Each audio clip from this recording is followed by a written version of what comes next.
What is ফিনিট verb? যে ফিনিট verb কাকে বলে? A finite verb is a verb that changes according to the subject, tense or number of the sentence. একটা finite verb হলো সেই ভার্বটা যে ভার্বটা tense হিসাবে অথবা নাম্বার হিসাবে অথবা সাবজেক্ট হিসাবে চেঞ্জ হয়, সেই ধরনের ভার্বগুলোকে আমরা ফিনিট ভার্ব বলে থাকি। ফিনিট ভার্বে কী বলে এখানে? It shows the tense past present future and agrees with the যে subject in a person number.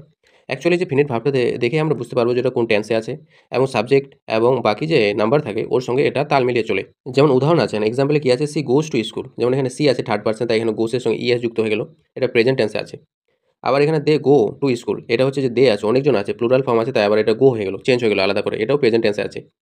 কিন্তু যদি এটা আমি পাস্ট টেন্সও করি তাহলে ওয়েন্ট হয়ে যাবে ওখানে, যে তারা স্কুলে গিয়েছিল। উপরে দুটোর বাক্য মানে হচ্ছে তারা স্কুলে যায় বা সে স্কুলে যায়, আর এটার মানে হয় যে সে স্কুলে গিয়েছিল, তো এটা পাস্ট টেন্স হয়ে গেল।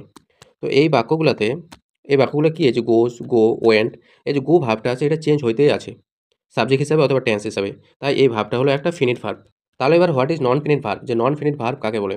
এ non finite verb is a verb form that does not change according to the subject or tense of the sentence. Non finite ভার্বটা কি? এটা সেন্টেন্স হিসাবে বা সাবজেক্ট হিসাবে বা টেন্স হিসাবে এটা পরিবর্তনই হবে না, ওটা ওরকমই থাকবে সবসময়।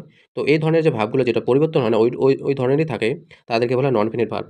ইট ওয়ার্কস এজ এ নাউন, এটা নাউন হিসেবে কাজ করতে পারে, অ্যাডজেক্টিভ হিসেবে কাজ করতে পারে অথবা অ্যাডভার্ব হিসেবে কাজ করতে পারে, but not as a full verb showing action. কিন্তু এটা মেন ভার্ব হিসেবে কাজ করবে না, নাউন, অ্যাডজেক্টিভ অথবা অ্যাডভার্ব হিসেবে কাজ করবে। দেয়ার আর তিন ধরনের যে নন ফিনিট ভার্ব আছে, একটা হচ্ছে ইনফিনিটিভ, একটা হচ্ছে জিরান, আর একটা হচ্ছে পার্টিসিপেল। সবার প্রথমে আছে ইনফিনিটিভ। ইনফিনিটিভ কাকে বলে? টু প্লাস ভার্বের ওয়ান, টু প্লাস ভার্বের যদি এক নাম্বার থাকে তাহলে ওটাকে আমরা ইনফিনিটিভ বলে থাকি।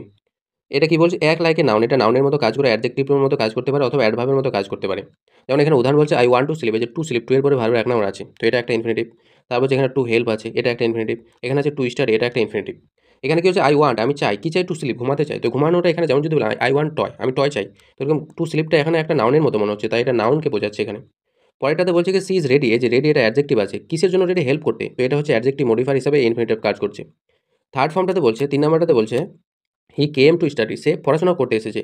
তো এসেছে কি করতে? পড়াশোনা করতে, টু স্টাডি, তো এটা ভার্বটাকে মডিফাই করছে, তাই এটা অ্যাডভার্ব হয়। এরপরে কি বলছে? Can also be without to after যে certain verb like make or let help. এবার মেক, লেট, হেল্প এই ভার্বগুলোর সঙ্গে টু সাধারণত থাকবে না, এমনি হয়ে যাবে। যেমন লেট হিম গো, এখানে এরকম অ্যাকচুয়ালি ছিল টু গো কথাটা ছিল, কিন্তু এখানে টুটাকে বেয়ার রাখা হয়েছে, উজ্জ্ব রাখা হয়েছে। তারপর হচ্ছে she made me cry, she made me cry, যে ক্রাইটা আছে, ক্রাইটা এরকম ছিল টু ক্রাই, কিন্তু এখানে টুটাকে লেখা হয়নি, ওটা বাদ দেওয়া হয়েছে, মানে উজ্জ্ব রাখা হয়েছে, তো শুধু ক্রাই লেখা হয়েছে। তো এই যে ভার্বগুলো আছে, তো এই যে এখানে ভার্বগুলো আছে যে টু, সরি, মেক, লেট, তারপরে হেল্প, কেউ এগুলোর পরে টুটা লিখতে হয় না। এরপর দ্বিতীয় নাম্বারটা হচ্ছে জিরান। জিরানটা কি? জিরানটা হচ্ছে যে ভার্বের এক নাম্বারের সঙ্গে যদি আইএনজি লাগানো থাকে তাহলে ওটাকে জিরান বলে, ওটা নাউনের মতো কাজ করে জিরানটা। যেমন এখানে বলছে swimming is a good for health, swimming হচ্ছে কি? হেলথের পক্ষে ভালো, এই যে এটা হচ্ছে সুইমিং, ভার্বের এক নম্বর আইএনজি আছে, এটা একটা জিরান, এটা সাবজেক্টের মতো কাজ করছে। পরেরটা তো হি এনজয়স রিডিং, সে আনন্দ করে কি? পড়তে, যে এটাও একটা জিরান, এটা অবজেক্টের মতো কাজ করছে। তারপরে এটা পরেরটা কি বলছে? She is afraid of losing, এই যে লসিং কথাটা একটা জিরান, এটা কি করছে? এটা প্রিপোজিশনের পরে ব্যবহার হয়েছে, তাই এটা প্রিপোজিশন অবজেক্ট হিসেবে কাজ করছে। এবার দ্বিতীয় নাম্বারটা কি আছে? তৃতীয় নাম্বারটা আছে পার্টিসিপেল। এখন পার্টিসিপেল দুই ভাগ হয়, একটা প্রেজেন্ট পার্টিসিপেল, একটা পাস্ট পার্টিসিপেল। প্রেজেন্ট পার্টিসিপেল মানে ভার্বের সঙ্গে যদি আইএনজি থাকে তাহলে ওটাকে প্রেজেন্ট পার্টিসিপেল বলা হয়। পাস্ট পার্টিসিপেল হচ্ছে ভার্বের যদি তিন নাম্বারটা হয়, যেমন ভার্বের শেষে যদি ইডি, টি অথবা ডি অথবা ইএন থাকে, তাহলে ওটাকে বলা হয় থাকে পাস্ট পার্টিসিপেল। এটা একটা অ্যাডজেক্টিভের মতো সবসময় কাজ করবে। প্রেজেন্ট পার্টিসিপেল উদাহরণ কি বলছে? দ্য ক্রাইং বেবি, এই যে বেবিটা আছে, বেবিটা কেমন? ক্রাইং বেবি, মানে কাঁদছে এরকম একটা বেবি, তো এটা হচ্ছে প্রেজেন্ট পার্টিসিপেল। তারপর হচ্ছে রানিং ট্রেন, একটা ট্রেন আছে, ট্রেনটা কেমন আছে? রানিং আছে, মানে চলছে ট্রেনটা, তো এটা হচ্ছে প্রেজেন্ট পার্টিসিপল, কারণ ভার্বের এক নম্বরের সঙ্গে এখানে আইএনজি লাগানো আছে। এবার পরেরটা হচ্ছে পাস্ট পার্টিসিপল। পাস্ট পার্টিসিপল কি? এ ব্রোকেন মিরর, বলছে যে একটা মিরর আছে, আয়না আছে, আয়নাটা কেমন? ভাঙা আছে, এটা ভার্বের থার্ড ফর্ম শেষে দেখো ইএন লাগানো আছে, ইএন, তার মানে হচ্ছে এটা হচ্ছে পাস্ট পার্টিসিপল।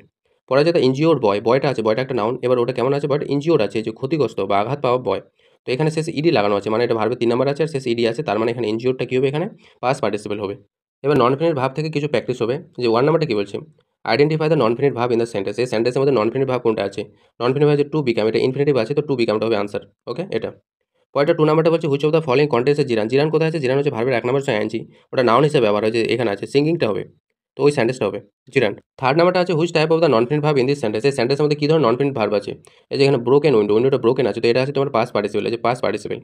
4 নাম্বারটা বলছে যে identify the non finite verb in the sentence, এখানে নন ফিনিট ভার্ব কোনটা আছে? প্লেইংটা আছে, প্লেইং। পরেরটা আছে 5 নাম্বার, যে choose the sentence with an infinitive. Infinitive কি? কোন সেন্টেন্সটার মধ্যে আছে টু প্লাস ভার্বের এক নাম্বার, এই যে সি নাম্বারে টু প্লাস ভার্বের এক নাম্বার এখানে আছে, এই যে এটা। 6 নাম্বারটা কি বলছে? Which is the non finite verb in this sentence, এখানে নন ফিনিট ভার্ব কোনটা? এখানে নন ফিনিট ভার্ব হচ্ছে লাফিং, লাফিংটা হচ্ছে এখানে নন ফিনিট ভার্ব, যে লাফিং। পরেরটা 7 নাম্বারটা হচ্ছে which of the following sentence has a gerund use an an object. Gerund আছে, ভার্বের এক নাম্বার সঙ্গে অ্যানজি আছে, কিন্তু অবজেক্ট হিসেবে ব্যবহার হয়েছে, এই যে ডান্সিং, এটা বি নাম্বারটা অপশন। নেক্সট 8 নাম্বারটা বলছে identify the type of non finite verb, এখানে নন ফিনিট ভার্বের টাইপটা কি? এখানে আছে টু ভিজিট আছে, এই যে টু ভিজিট, তার মানে এটা হচ্ছে ইনফিনিটিভ। 9 নাম্বারটা কি আছে? Which of the following is a not a non finite verb, এখানে নন ফিনিট ভার্ব নেই, এটা টু রিডটা নন ফিনিট ভার্ব, রিডিংটা নন ফিনিট ভার্ব, রিটেন ভার্বের 3 নাম্বারটি নন ফিনিট ভার্ব, রিডটা হচ্ছে একটা মেন ভার্ব, ওটা নন ফিনিট ভার্ব না, ওটা ফিনিট ভার্ব। এবার 10 নম্বরের আনসার কোনটা হবে? 10 নম্বরের আনসারটা তোমরা কমেন্টে জানাও।